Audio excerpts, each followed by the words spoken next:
We're in St. John's Hospital in Flanders, in the city of Bruges, and we're looking at a reliquary in the shape of a chapel. And this is fabulously decorated with paintings by the great Northern Renaissance painter Hans Memling. The shrine tells the story of Saint Ursula.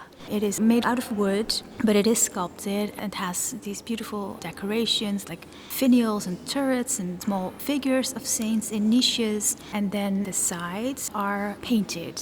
And it's hard, I think, for us to overstate the importance of relics. These objects, these physical pieces of the bodies of saints, or even objects that were associated with saints and holy figures, were venerated. People made pilgrimages to visit them. These were objects that mediated between the earthly and the spiritual world and could, in a very tangible way, help you earn a space in heaven. As we stand here on one of the short sides, we see the Virgin with two nuns from the community here in the hospital. They are depicted as also standing inside of a church. Now we know that the shrine was intended for this community, but it is interesting that it is two nuns who are depicted. So they may be standing for the whole of the community rather than two specific individuals. We start on one side and we move, and in a way this object could take you on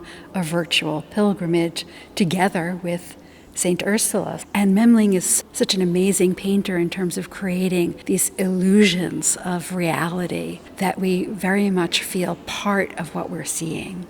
So the actual story that we see of Saint Ursula is a story about traveling, making a pilgrimage to Rome. The story begins with Ursula disembarking her ship. She is traveling accompanied by other female virgins, 11,000 it is said. And she is disembarking here in Cologne. And we know that because the buildings that we see in the distance, one of those is Cologne Cathedral. They've set out from Brittany. They've sailed along the Rhine. They disembark at Cologne. And the figures are so filled with movement. Their ship has docked. The figures are unloading goods. We see Saint Ursula beautifully dressed in blue and white. She looks very noble, and the entourage is about to make its way into the gates of the city. If we look really closely, we can see that Ursula appears again in the background.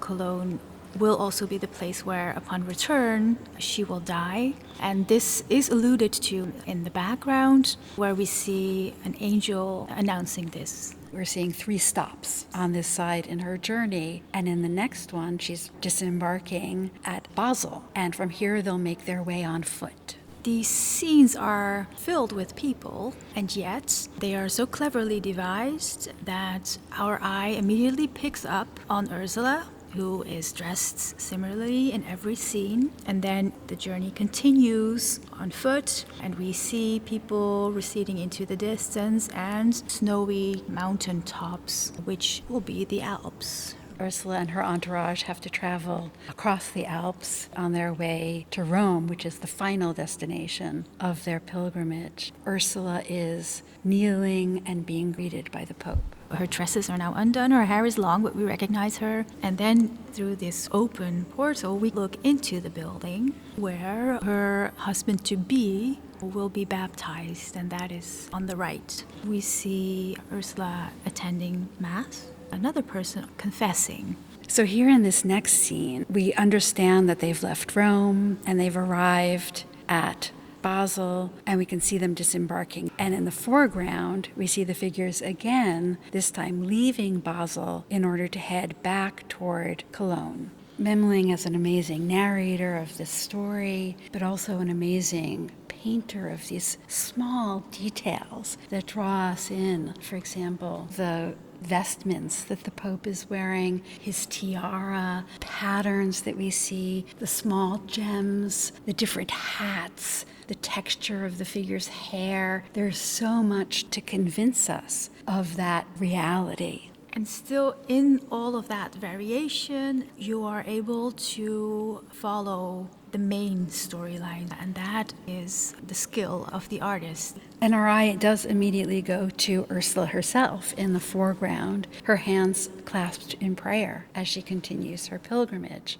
The next two scenes are the climax of the story, and here we see terrible violence. And those figures are Huns, they're pagans. And these innocent Christian women are being brutally murdered. But it's that very martyrdom that ensures their place in heaven. And we see Ursula twice. We see her once still on the ship where she catches the body of her husband-to-be, who's being pierced by a sword. And on the right, we see Ursula very serene moments before her death. And there's so much to see here as well. Details like the armor that is shiny and it also reflects the people standing around. Ursula herself is very serene, like a beacon of calm. One of the things that's so interesting about the legends of Saint Ursula is that the people of Cologne found just outside their walls a large cemetery that dated back to Roman times, but which they interpreted as the site of the burial of Ursula and the maidens that accompanied her. And so there were so many relics to be had, and these relics made their way to all sorts of places in Europe that became themselves sites of pilgrimage, like here in Bruges.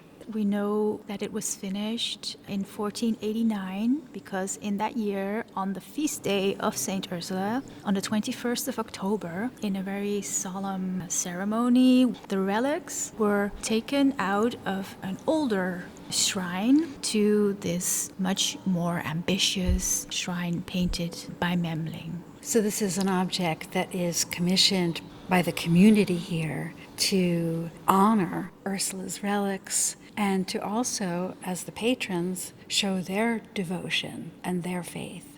One of the other things is the roof. We see on each side 3 medallions. Here, the Virgin, Christ and God the Father, the coronation, and then 2 music-making angels. But the way that it is painted also references a different material. And we might have other reliquaries actually made of gold with enamel, but here very simple materials made to look and to appear very luxurious. Until I was in front of this, it was hard for me to believe that the gold decorative forms that we see on the roof weren't real, weren't sculpted, but they are painted. Memling is showing us what he can do as a painter. And so opposite the panel with the standing Virgin in the chapel, we see Saint Ursula protecting in her robe a large group of women. She holds the arrow referencing how she died.